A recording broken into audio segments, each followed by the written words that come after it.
Hi guys, and welcome to week 3. We are now transitioning into our next module. So for the next 2 weeks, we're going to talk about physical and cognitive development.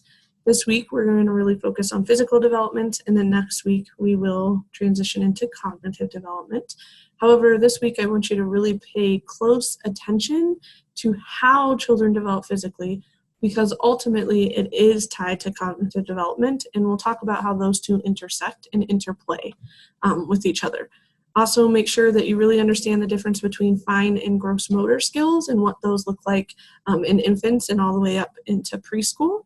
And the last thing that I really want you to note about this week is that when we're talking about physical development and actually cognitive development as well, repetition and experience are important. And remember last week we talked about brain development and how the brain needed to experience things in order to make those neural connections.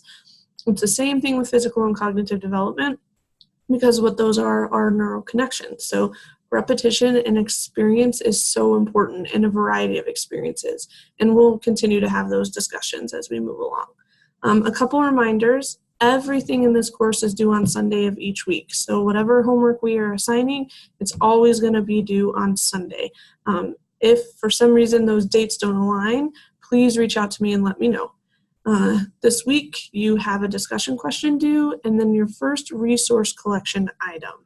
I am going to create a video in this module to walk you through this assignment. You are doing a lesson plan on fine or gross motor. You are responsible for 9 lesson plans total for your portfolio.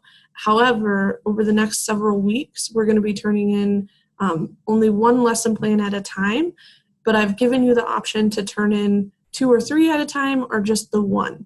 It is totally your choice, however you choose to do that.